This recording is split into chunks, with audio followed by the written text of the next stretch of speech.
Hello बच्चों, कैसे हैं आप सभी। तो उम्मीद करते हैं कि आप लोग बहुत ही मस्त और तंदुरुस्त अच्छे होंगे। आज हम आपके लिए लेक्चर नंबर 2 लेके आए हैं। लॉज ऑफ मोशन का हमने लेक्चर नंबर 1 कर चुका था, जिसमें हम लोगों ने क्या बोला, नॉर्मल रिएक्शन देखा। उसके बाद हम लोगों ने टेंशन देखा और वेट फोर्स ऑफ ग्रेविटी हम लोगों ने देखा। ये 3 चीज़ें हम लोगों ने पढ़ा पिछले लेक्चर में। इस लेक्चर में हम लोग जो है स्टार्ट करेंगे, तो फटाफट से पेन और कॉपी निकाल लीजिए। और ये है हमारा लॉज ऑफ मोशन का लेक्चर नंबर 2। स्टार्ट करने से पहले थोड़ा सा को चेक कर लेते हैं, ठीक है। अभी भी हमें कोई दिक्कत नहीं है, तो आप सभी लोग फटाफट से बुक और कॉपी निकाल लें ताकि हम लेक्चर स्टार्ट करें। चलिए, तो आज की हेडिंग सबसे पहले हम लोग जो पढ़ेंगे, देखिए हमने वेट mg वाला और एक हमने आपको बताया था टेंशन फोर्स जो पॉइंट ऑफ एप्लीकेशन से अवे लगता है, और हमारा टेंशन फोर्स रोप, थ्रेड और स्ट्रिंग में ही लगता है, और कोई वायर हो उसमें भी टेंशन फोर्स लगता है। आज हम एक बात करें, जरा सबसे पहले हम बात करें आज एक्सटर्नल फोर्स, एफ एक्सटर्नल। ये क्या है हमारा एक्सटर्नल फोर्स।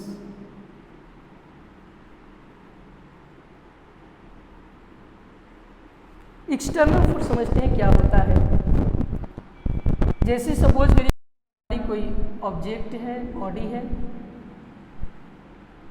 किसी सरफेस पे रखे हैं इस ऑब्जेक्ट को, और यहाँ से हमने एफ एक्सटर्नल इस तरीके से फोर्स लगाया, तो ये बॉडी अपने पोजीशन को चेंज करके इस पोजीशन पे आ गई।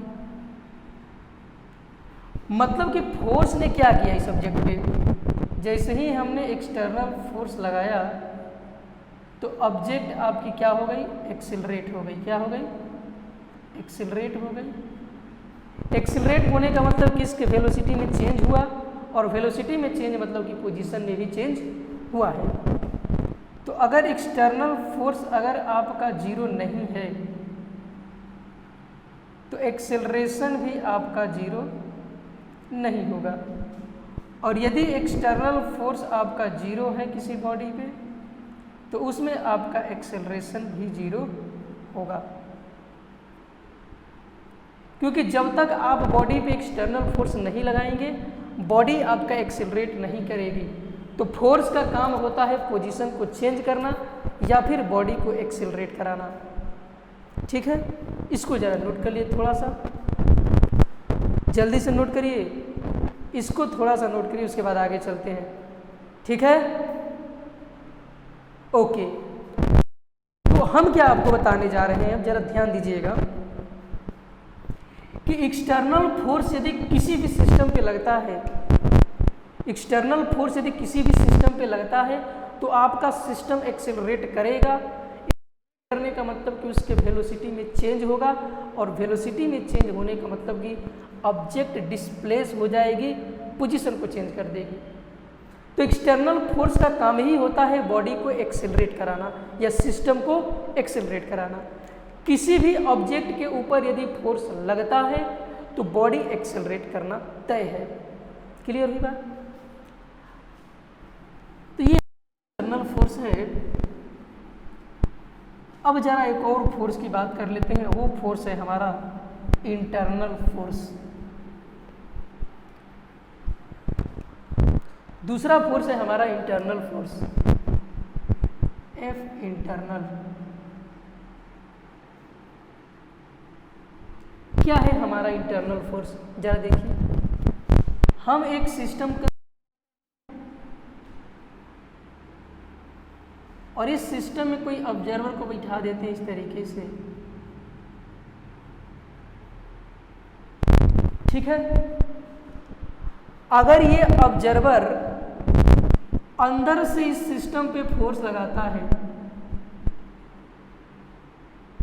अगर ये ऑब्जर्वर अंदर से इस सिस्टम पे फोर्स लगाता है कहीं भी, तो बताइए क्या ये सिस्टम एक्सिलरेट करेगा?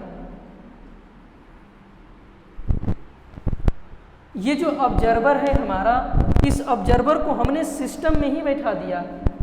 ये हमारा क्या है? सिस्टम है। तो इस ऑब्जर्वर को हमने सिस्टम में ही बैठा दिया, तो क्या ये सिस्टम एक्सिलरेट करेगा? मतलब वेलोसिटी चेंज होगी या फिर कोई पोजीशन चेंज होगा? जैसे मान लीजिए हम कार में बैठे हैं और कार में बैठ के कार को अगर हम पुश और पुल करें तो क्या वो कार एक्सिलरेट होगी? क्या कार पोजीशन चेंज करेगी? नहीं। अगर हम एक्सटर्नल सिस्टम में ही बैठ के, अगर हम सिस्टम में बैठ के अगर किसी सिस्टम को ही एक्सिलरेट कराना चाहें तो वो सिस्टम आपका एक्सिलरेट नहीं होगा। मतलब इंटरनल फोर्स जो होता है आपका, internal force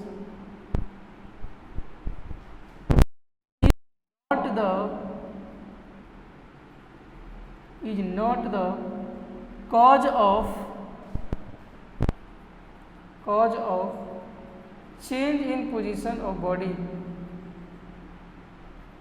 cause of change in position of body।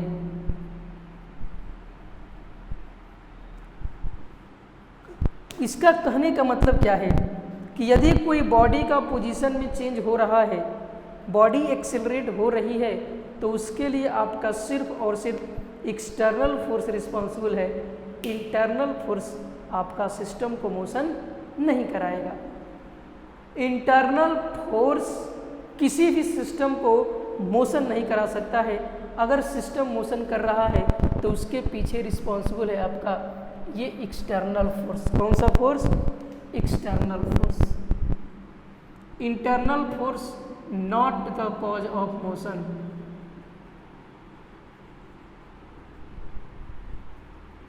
Internal force motion का कारण नहीं है, सिर्फ और सिर्फ हमारा एक्सटर्नल फोर्स ही मोशन का कारण है, इंटरनल फोर्स नहीं है। ठीक है, तो अगर इंटरनल फोर्स जीरो है तो एक्सेलरेशन भी क्या होगा? जीरो होगा। और यदि इंटरनल फोर्स जीरो नहीं है फिर भी हमारा एक्सेलरेशन जीरो होगा। क्योंकि अगर आप फोर्स लगाइए या न लगाइए, कौन सा फोर्स? Internal force.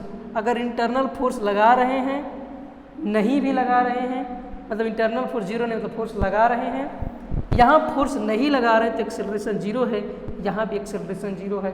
मतलब कि इंटरनल फोर्स किसी भी सिस्टम को मोशन नहीं करा सकता है, सिर्फ आपका एक्सटर्नल फोर्स ही सिस्टम को मोशन करा सकता है। ठीक है, नोट कर लीजिए जल्दी से, नोट कर लीजिए, तब आगे चलते हैं। चलिए इरेज करें, बोलिए इरेज करें। ओके, तो ये है हमारा एक्सटर्नल और इंटरनल फोर्स। फोर्स बोलता है मतलब बॉडी के सिस्टम में चेंज, अगर इंटरनल फोर्स बोलता है तो बॉडी के सिस्टम में कोई पोजीशन में चेंज नहीं होगा। बात को समझ में आ रही है? चलिए अब हेडिंग डालिए Newton's first laws of motion. Newton first laws of motion. Heading डालिए Newton first laws of motion.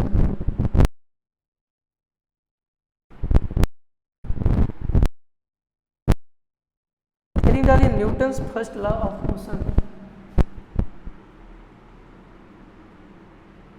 Newton's first laws of motion.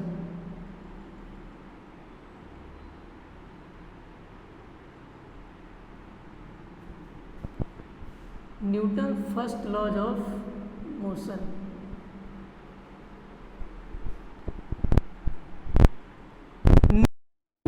का जो फर्स्ट लॉज ऑफ मोशन है इसी को हम लोग कहते हैं law of inertia. Law of inertia. Newton का जो फर्स्ट लॉज ऑफ मोशन है उसी को हम लोग कहते हैं लॉ ऑफ इनर्शिया। तो ध्यान दीजिए फर्स्ट लॉ क्या कहता है। जैसे मान लीजिए हमारे पास एक कोई सिस्टम इस तरीके से है, ये हमारा एक ऑब्जेक्ट है। क्या है? ऑब्जेक्ट है। इस ऑब्जेक्ट के ऊपर हमने एक्सटर्नल फोर्स लगाया। क्या लगाया? एक्सटर्नल फोर्स लगाया। अगर मान लीजिए हमने अभी कोई फोर्स नहीं लगाया, ठीक है, तो न्यूटन्स का फर्स्ट लॉ कहता है कि यदि ये बॉडी रेस्ट में है तो ये रेस्ट में ही रहना चाहेगी, अगर ये बॉडी मोशन में है तो मोशन में ही रहना चाहेगी, जब तक आप उस पर एक्सटर्नल फोर्स नहीं लगाते हैं। न्यूटन्स का फर्स्ट लॉ क्या कहता है कि यदि कोई बॉडी मोशन कर रही है तो बॉडी मोशन में ही रहना चाहेगी, और यदि कोई बॉडी रेस्ट में है तो रेस्ट में ही रहना चाहेगी, अनटिल एंड अनलेस, जब तक हम उस पर कोई एक्सटर्नल फोर्स नहीं लगाते। तो लिखेंगे according to Newton's first law, according to Newton's first law, if a body is in rest, if a body is in rest, then it will remain at rest.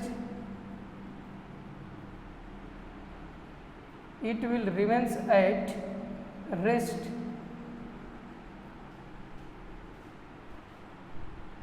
if a body is in rest, then it will and is in motion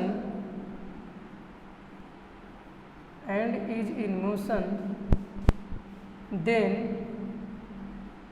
it will remain in motion, it will remains in motion until and unless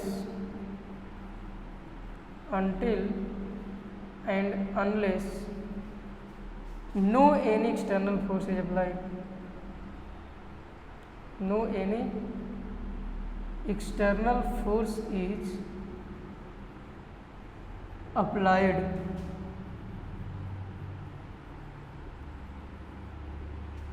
ये Newton's का first law क्या कहता है कि यदि कोई body हमारी rest में है तो रिमेन्स एट रेस्ट में रहना चाहेगी, एंड अगर वो बॉडी मोशन में है तो रिमेन्स इन मोशन में रहना चाहेगी, अनटिल एंड अनलेस, जब तक हम उस पर कोई एक्सटर्नल फोर्स अप्लाइड नहीं कर देते।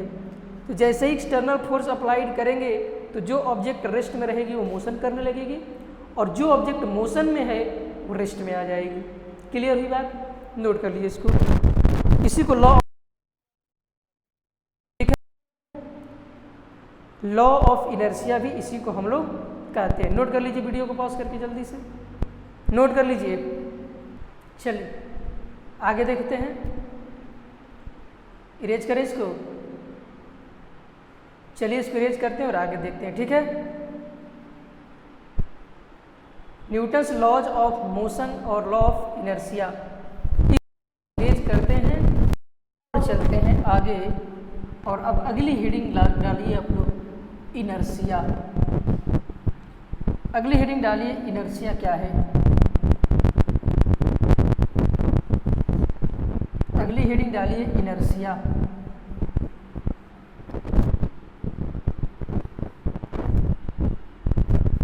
देखिए क्या है, समझिए।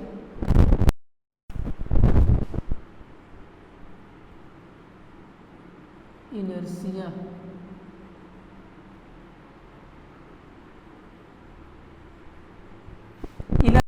होता है आपका, ये एक इनहेरेंट प्रॉपर्टी है। क्या है? पहला चीज इनहेरेंट प्रॉपर्टी है।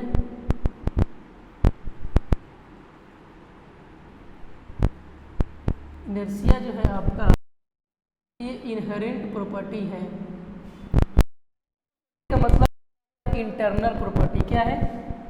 Internal property. Internal property of any object.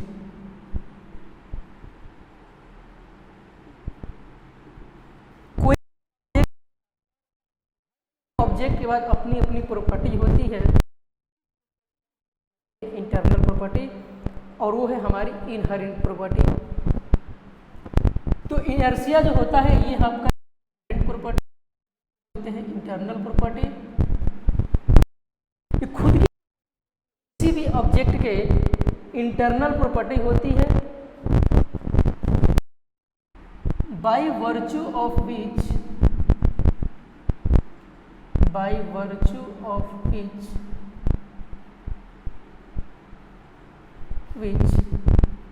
it cannot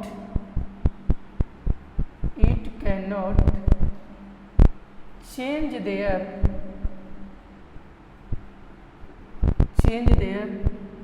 state of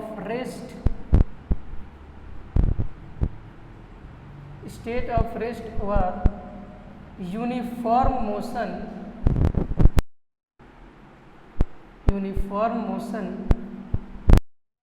straight line, uniform motion along straight line by virtue of which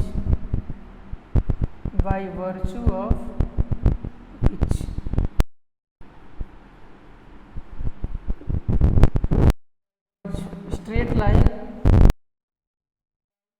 on by their own।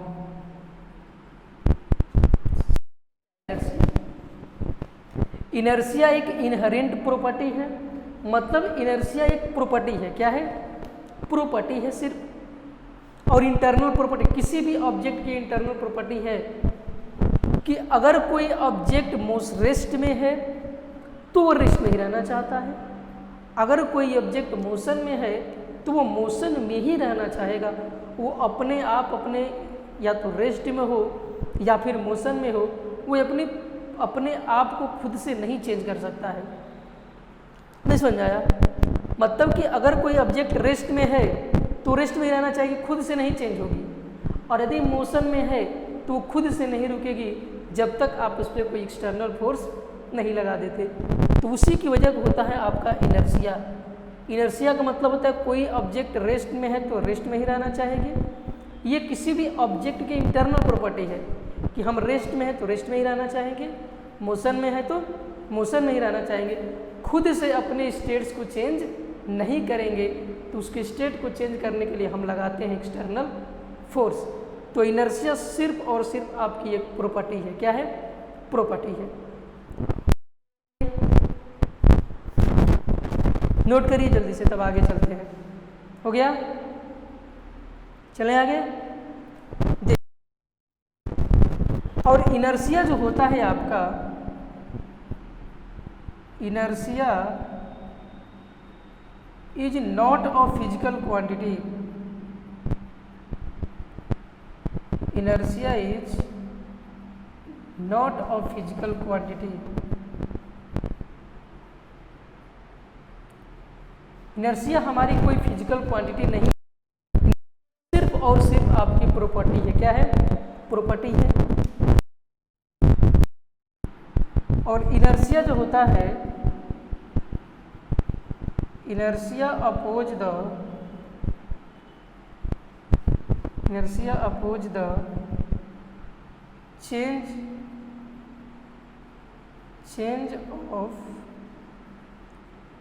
Change of it state of rest और motion.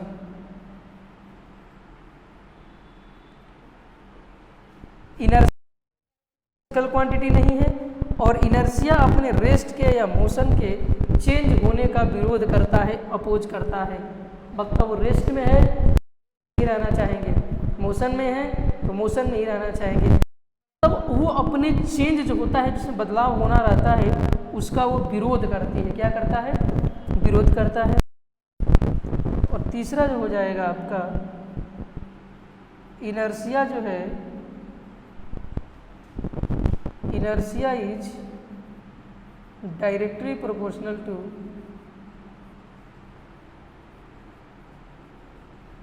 Directly, यहाँ दिख रहा है video में,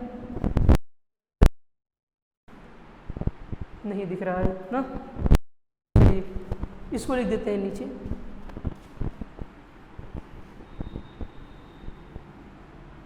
यह लिख देते हैं, ठीक है।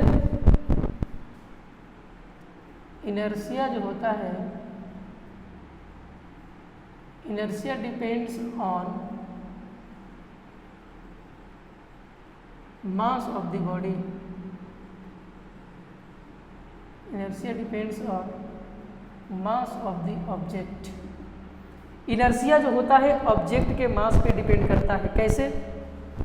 जैसे देखिए यहाँ पे हमारा कोई 10 kg का है और एक हमारा यहाँ पे ऑब्जेक्ट है 2 kg का। अगर हम इस चीज़ को डिस्प्लेस करना चाहेंगे तो इनर्शिया इसका अपोज करेगा और इसका जितना ज़्यादा मास होगा हमको उतना ज़्यादा इसको डिस्प्लेस करने में कठिनाई होगी। इसका जितना ज़्यादा मास होगा उतना इसको होगा, मतलब उतना ज़्यादा इनर्शिया होगा, क्योंकि इनर्शिया का काम ही है मोशन का विरोध करना। तो जितना हम डिस्प्लेस करना में हम इसको आसानी से डिस्प्लेस नहीं कर सकते, लेकिन इसको हम आसानी से डिस्प्लेस कर सकते हैं। अवस्था को चेंज आसानी से कर सकते हैं, इसका जल्दी चेंज कर सकते हैं, लेकिन इसका पोजीशन इसके रिस्पेक्ट में जल्दी है। तो इसका अगर इनर्शिया I1 है और इनर्शिया इसका अगर I2 है तो I1 इनर्शिया ग्रेटर देन हो जाएगा I2,